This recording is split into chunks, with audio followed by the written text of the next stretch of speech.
നല്ല ടേസ്റ്റും അതുപോലെ തന്നെ നല്ല സോഫ്റ്റ് ആയിട്ടുള്ള ഒരു ഐറ്റം ഉണ്ടാക്കിയാലോ. രാവിലത്തേക്കായാലും രാത്രിക്കേക്കായാലും എല്ലാം സിമ്പിളായിട്ട് ഉണ്ടാക്കാൻ പറ്റിയ ഒരു അടിപൊളി റെസിപ്പിയാണ്. ഇതിനങ്ങനെ പ്രത്യേകിച്ച് കറി വേണമെന്നൊന്നുമില്ല. ഏത് കറീൻ്റെ ഒപ്പം ഇത് നല്ല ടേസ്റ്റ് ആയിരിക്കും. ചിക്കൻ കറിയോ മീൻ കറിയോ ഏതായാലും കുഴപ്പമില്ല. കറിയൊന്നും ഇല്ലാണ്ട് വെറുതെ കഴിക്കാനും ഇത് നല്ല ടേസ്റ്റാണ്. ഇതെങ്ങനെ ഉണ്ടാക്കാൻ നോക്കാം. ആദ്യം തന്നെ ഇതിന് വേണ്ടത് 2 ഉരുളക്കിഴങ്ങാണ്. ഉരുളക്കിഴങ്ങ് നമുക്കൊന്ന് വേവിച്ചെടുക്കാം. അതിന് വേണ്ടിയിട്ട് ഒരു കുക്കറിലേക്ക് ഉരുളക്കിഴങ്ങ് മുങ്ങാൻ പാകത്തിന് വെള്ളം എടുത്തിട്ടുണ്ട്. അതിൻ്റെ അകത്തേക്ക് കുറച്ച് ഉപ്പ് ഇട്ട് കൊടുത്തിട്ട് ഉരുളക്കിഴങ്ങ് 2 അതിൻ്റെ അകത്തേക്ക് ഇട്ട് കൊടുക്കാം. എന്നിട്ട് ഒരു 3-4 വിസിൽ വരുന്നവരെ വേവിച്ചെടുക്കാം.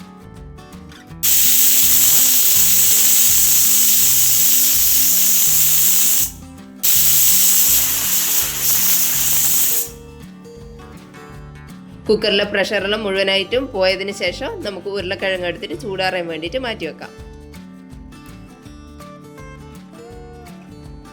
ചൂടൊന്ന് ആറിക്കഴിഞ്ഞാൽ തൊലിയെല്ലാം കളഞ്ഞിട്ട് ഇതൊന്ന് ഗ്രേറ്റ് ചെയ്തിട്ട് എടുക്കാം. ഇതുപോലെ ഗ്രേറ്റ് ചെയ്തിട്ട് എടുത്തിട്ടുണ്ട്.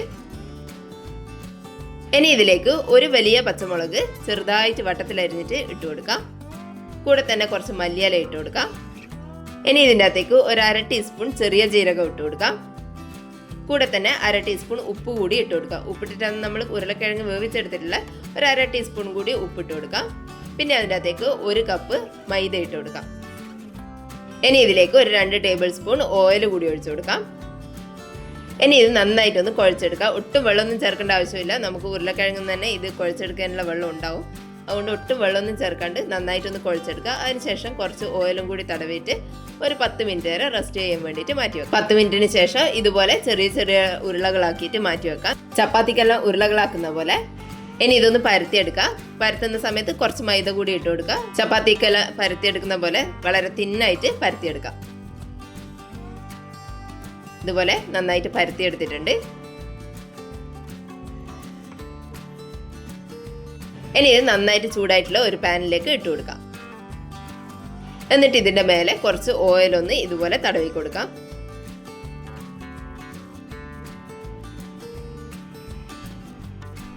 ഒരു ഭാഗം ഒന്ന് ആറി കളറെല്ലാം മാറി വരുന്ന സമയത്ത് ഇതൊന്ന് മറിച്ചിട്ട് കൊടുക്കാം. ഒരു ഭാഗം ഫുള്ളായിട്ട് കുക്കായതിന് ശേഷം അല്ല മറിച്ചിടുന്നത്. കുറച്ച് സമയം കഴിഞ്ഞ് ഒന്ന് മറിച്ചിടുക. എന്നിട്ട് മറ്റേ ഭാഗം കൂടി ഒന്ന് ഇതുപോലെ ഓയിൽ തടവി കൊടുക്കുക. കുറച്ച് സമയം കഴിഞ്ഞാൽ ഒന്നുകൂടി മറിച്ചിട്ട് കൊടുക്കുക. 2 ഭാഗവും നന്നായിട്ട് കുക്കായി വരുന്നവരെ ഇതുപോലെ തിരിച്ചും മറിച്ചും തന്നെ ഇട്ട് കൊടുക്കാം. ഇതുപോലെ കളറെല്ലാം മാറി വരുന്നുണ്ട്. 2-3 പ്രാവശ്യം തിരിച്ചു മറിച്ച് ഇട്ട് കൊടുത്തതിന് ശേഷം ഇത് കോരി മാറ്റാം. ഇത്രയേ ഉള്ളൂ. ബാക്കിയും കൂടി ഇതുപോലെ തന്നെ ചെയ്തെടുക്കാം. നല്ല ടേസ്റ്റിയോ അതുപോലെ തന്നെ സോഫ്റ്റ് ആയിട്ടുള്ള ഒരു അടിപൊളി റെസിപ്പിയാണ്. ഇതിന് വേറെ കറിയൊന്നും വേണമെന്നില്ല. രാവിലത്തേക്കോ രാത്രിയിലത്തേക്കോ എല്ലാം സിമ്പിളായിട്ട് ഉണ്ടാക്കാവുന്നതേ ഉള്ളൂ.